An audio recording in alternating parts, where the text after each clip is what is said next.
Welcome to Practical Caravan TV's Tow Car Awards Extravaganza.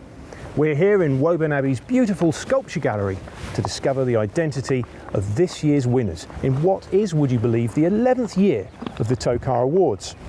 Before we get into this year's awards winners, let's discover just what we look for in a great tow car.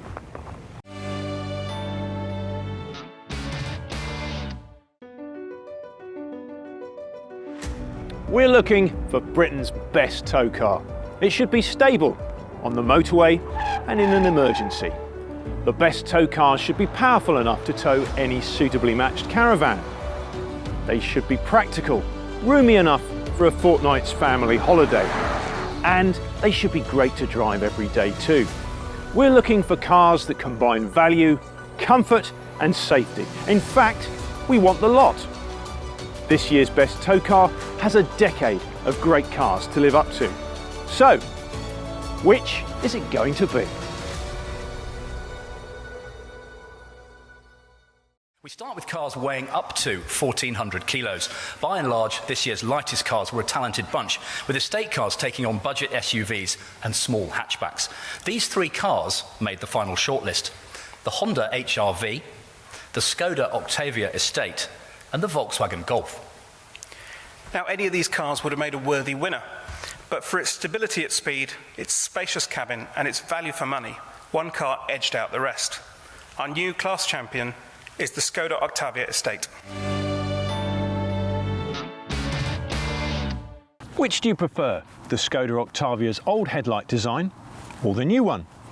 If owners' forums are anything to go by, not everyone is taken with the new split headlights, the most noticeable change in the Octavia's recent midlife facelift. But whatever you think of the new looks, what we're more interested in is whether the Octavia is still just as good as it ever was to tow with. To find out, we've matched this 2-litre TDI SEL Estate to a Swift Expression 484. If there's one quality we look for above all others in a tow car, it's stability. And it's where many small tow cars fall down, never quite feeling on top of the caravan. But that's not a worry with the Octavia. At 60 miles per hour on the motorway and going even quicker at the test track, the Skoda feels firmly in charge. In strong crosswinds, there's a little movement, but only just a little bit. The Octavia handled the lane change test well too. Direct steering helps the driver place the car with precision, and only when really pressing on could we feel the caravan beginning to gently tug at the back of the car. The Skoda is quite sprightly as well as stable. The 2-litre TDI engine is familiar from the pre-facelift Octavia and other VW Group cars, many of them much bigger and heavier than this Skoda.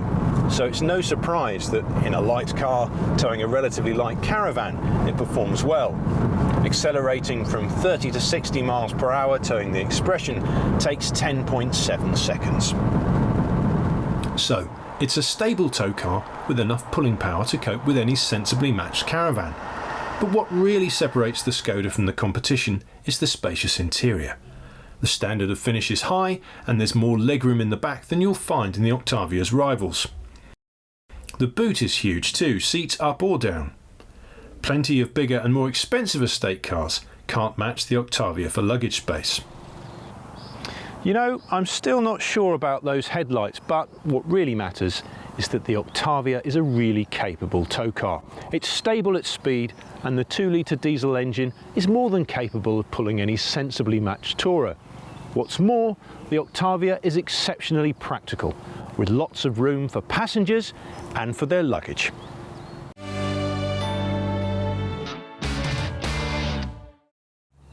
Not all 4x4s are big and heavy, and not every SUV costs a lot to buy and to run. Take the Suzuki SX4 S-Cross, recently crowned Best Budget 4x4 at the Tow Car Awards 2017. It's about as light as 4x4s get, with a curb weight of under 1,300 kilos. But provided you own a caravan light enough to make a suitable match, the Suzuki has a lot going for it. That includes the price. Even the top spec SZ5 automatic model has a list price of around £25,000, and the manual costs £1,350 less. The S-Cross is available with a choice of turbocharged petrol and diesel engines. We're driving the 1.4 booster jet petrol 4x4, which has a legal towing limit of 1,200 kilograms with either a manual or an automatic gearbox. We've matched it to a Swift Expression 442 with a mass in running order of 10,074 kilograms. We're really impressed with the booster jet engine. It's very flexible for a petrol and gives the S-Cross a surprisingly brisk turn of speed. It's also a lot quieter and more refined than Suzuki's 1.6 litre diesel. But while the engine may be quiet, there's a lot of road noise at speed, and the auto gearbox could be more responsive in its standard setting. That's easy enough to remedy by switching to Sport. We're towing in warm and dry weather, so the benefit of four-wheel drive on a day like today is limited. In conditions like these, the Suzuki's all-grip 4x4 system sends power to the front wheels, so there's little or no fuel economy penalty compared with a front-wheel drive car. Only if the front wheels struggle for grip does power also go to the rear. If you want four-wheel drive to be engaged all the time, the driver can change to snow mode and press the lock button. Whether four-wheel drive is engaged or not, the Suzuki is stable at speed and in our lane change test. Inside, the cabin is reasonably spacious, but the finish is workmanlike with lots of hard plastic on show. There's enough room for adults in the back, although the sunroof does take up a lot of headroom. The boot is a reasonable size for a car of this class. For owners of lightweight tourers like this Swift, the S-Cross makes a very capable tow car, especially if you tow to out-of-the-way places, and can really benefit from the four-wheel drive. The Suzuki is stable, practical and very well equipped, and for a brand new 4x4, it's affordable too.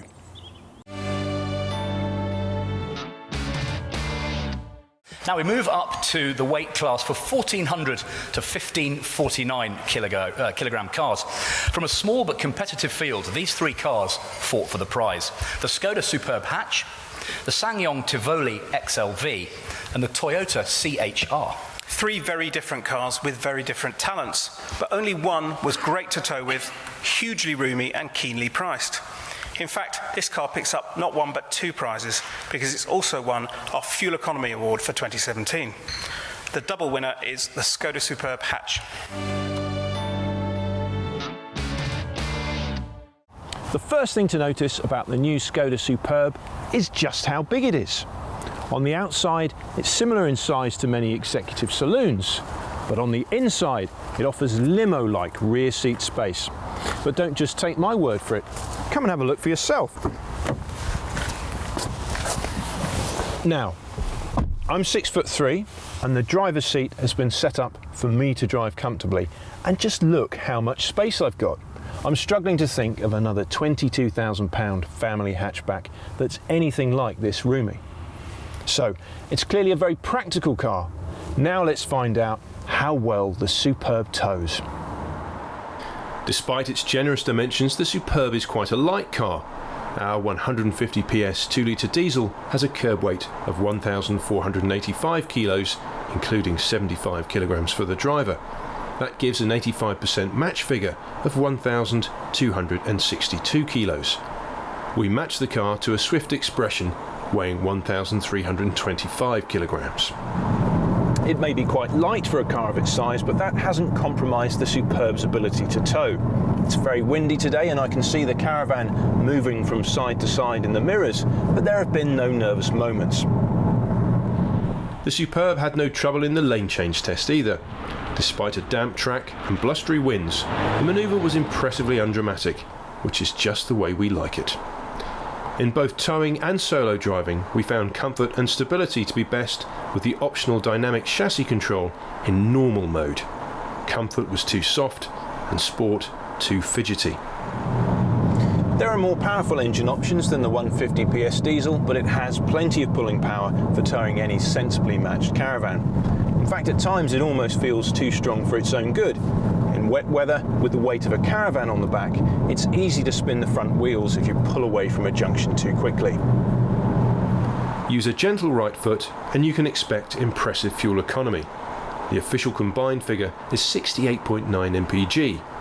We achieved 30.6 mpg while towing. We started out by noting how much space the Superb has for passengers.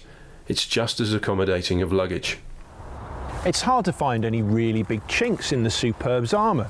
The Skoda is huge inside, it's keenly priced, and it's a very stable tow car.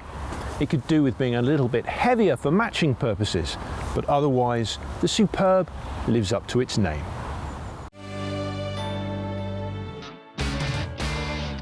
Next up, the 1550 to 1699 kilo class. MPVs take on family hatchbacks, SUVs and executive saloons. There's real strength in depth as well as variety in this class. Our judges argued over the merits of this final trio. The Audi A4 Allroad, the Jaguar XF and the Seat Ateca. Now, it was a particularly tough decision in this class, but for its outstanding performance, upmarket interior and surprising practicality, our winner is the Jaguar XF.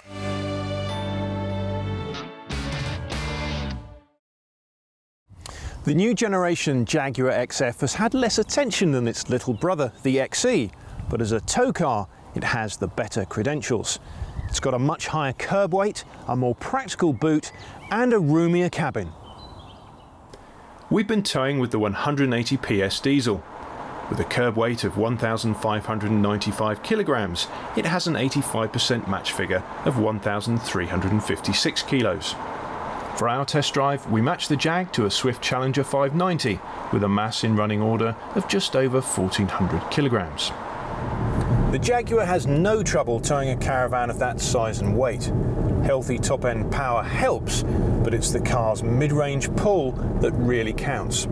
There's 317 pounds-feet of torque from just 1,750 RPM, and the smooth shifting 8-speed automatic gearbox really makes the most of all that muscle. Foot to the floor, the Jag accelerates from 30 to 60 miles per hour in 11.9 seconds. Jaguar has done a better job of insulating the cabin from engine noise in the XF than in the smaller XE, so even when accelerating hard, the 2-litre diesel doesn't become too intrusive. The XF gives you the confidence to make the most of all that performance because it's so stable at speed. There's not even a hint of nervousness at 60 miles per hour. It's assured and able in an emergency too. We pushed the Jaguar hard in our lane change test, and even with the Caravan sliding behind it, the XF stayed under control, with no feeling that the Caravan was pushing or pulling at the back of the car. You expect a Jaguar to drive well, but what you might not expect is how practical the XF is. The Jag may not match the new Mercedes-Benz E-Class for build quality, but there's a sporty look and feel to the cabin and plenty of space, with much more rear legroom than in the old car.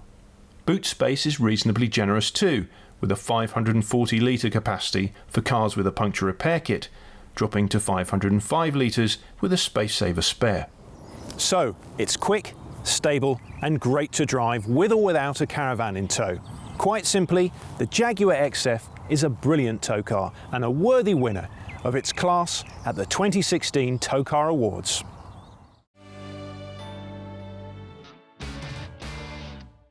Let's move on to the 1700 to 1899 kilo weight class. Large estates, powerful SUVs and a smattering of roomy MPVs vie for top spot in this class. There are many serious contenders for victory, but these three made our final shortlist.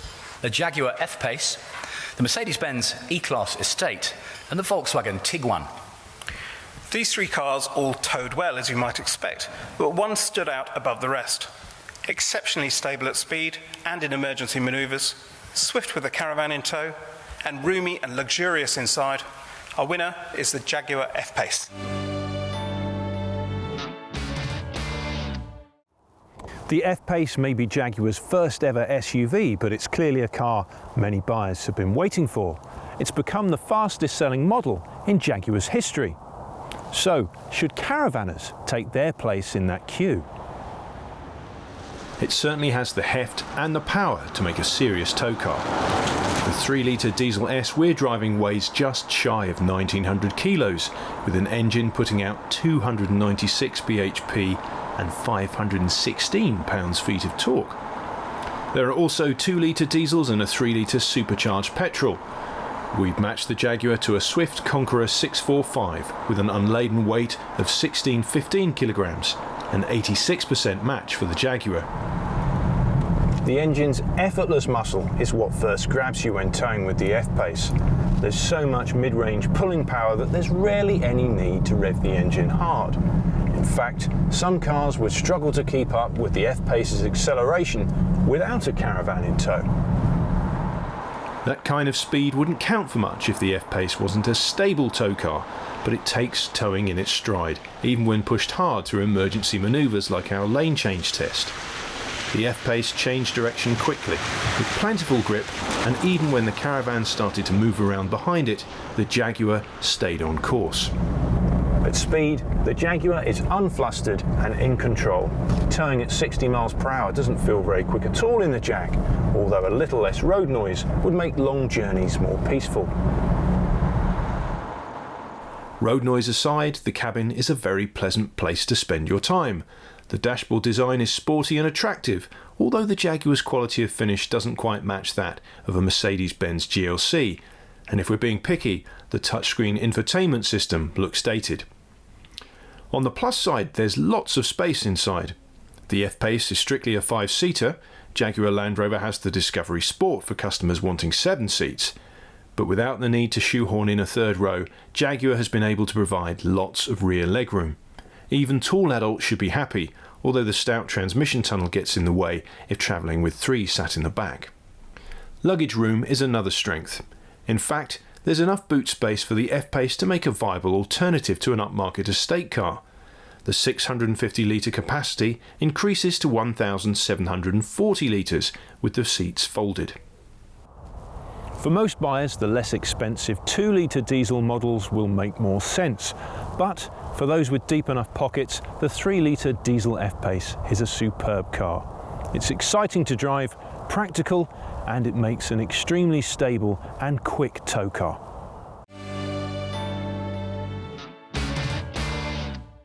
Buying an MPV used to mean choosing practicality over entertainment. Then the S-Max came along.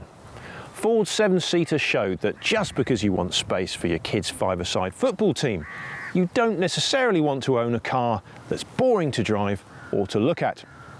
In the decade since, Ford has revised its 7-seat MPV, and we're driving the latest generation, complete with a powerful 178 brake horsepower 2-litre diesel engine. Despite the trend to ever lower curb weights with new cars, the S-Max is still quite hefty. Our car has a curb weight of 1,838 kilograms, which gives an 85% match figure of 1,562 kilos. The legal towing limit is 2 tonnes and the maximum nose weight is 90 kilograms. We've matched the Ford to a Swift Conqueror 565 with a mass in running order of 1,500 kilograms. The 2-litre TDCi engine has a beefy 295 pounds-feet of torque. That's enough to pull the Swift from 30 to 60 miles per hour in 11.6 seconds. We're driving a front-wheel drive S-Max, and it puts its power to the road just fine in dry conditions. But there are 4x4 versions available. That's very unusual for an MPV, and a definite plus point in the Ford's favour if you're a 4-seasoned Caravanner. Our front-wheel drive S-Max had little trouble in the lane change test. It changed direction cleanly, with just a little pulling and shoving from the Caravan on the fastest run. The Ford feels secure on the motorway too. We're towing on quite a breezy autumn day, and the S-Max just goes where it's pointed. What's more, with or without a Caravan in tow, the S-Max is enjoyable to drive and to travel in, with agility that belies its size and a very comfortable ride. Driver appeal is a bonus. MPV buyers expect and demand a practical interior. The S-Max delivers so long as you're not expecting to fit adults into seats 6 and 7. Up front and in the middle row there's lots of space, but the third row is quite cramped. With all the seats upright, boot space is modest, but fold the third row into the floor and there's enough room for a family's holiday luggage. With the second row also stowed, the load space is huge. Like the original S-Max, today's car proves that MPVs don't have to be boring. Just as importantly, it's a very practical 7-seater and a very, very capable tow car.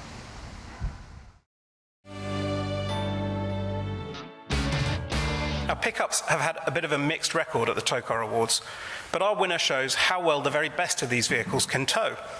The double cab layout makes it a practical family car as well as a dependable workhorse, and the 3-litre diesel engine delivers strong performance too. Our winner is the Volkswagen Amarok. There can be few more imposing towing vehicles than the Volkswagen Amarok. It's big, it's heavy, and it's powerful. What's more, it's just been updated to compete with the new generation of pickups. One of the headline changes is the new engine range. The old 4-cylinder diesels have been replaced with a choice of V6 engines. We're driving the most powerful version with 221 brake horsepower and more than 400 pounds-feet of torque. That's the kind of muscle which makes short work of towing even a big heavy caravan.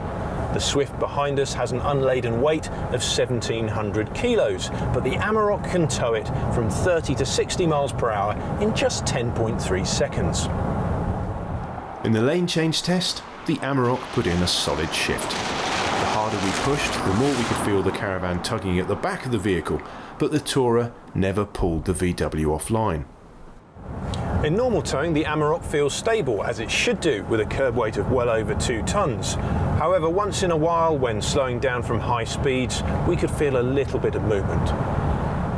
Most double cab pickup customers are looking for a multi-purpose tool that can be used as a working vehicle during the week.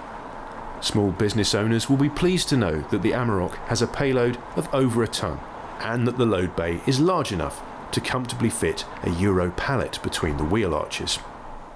Inside, the Volkswagen feels well screwed together, but don't expect the soft-touch plastics and upmarket feel you'd enjoy in a VW passenger car at this price point. Does this matter in a commercial vehicle? Well, given that our high-spec test car costs over £4,000 more than the most expensive Nissan Navara, we think it does.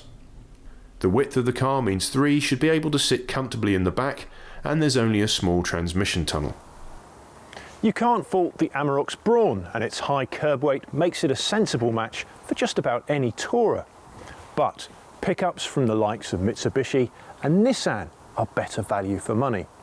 The VW has more power and straight-line performance, but you pay a premium for it.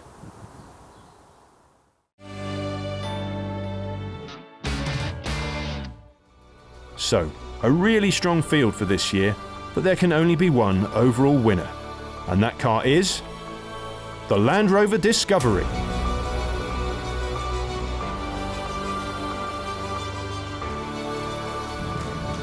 So, not a surprising result perhaps, but believe me, the new Discovery did not have things all its own way. It had to beat some very capable tow cars, not least the Jaguar F-Pace, which ran the car very, very close indeed. However, not even the F-Pace can match the Discovery's all-round ability. The Land Rover is a quick and stable tow car and handles hill starts with ease. But it's in other ways that the new Discovery really improves on its predecessor. The interior is practical and roomy, and it's easier to use and better finish than before. Crucially, the new Discovery has improved fuel economy and lower emissions, weak points in the old model's armour. Overall, it's a very, very complete tow car, and we're proud to name it the Tow Car Awards overall winner for 2017.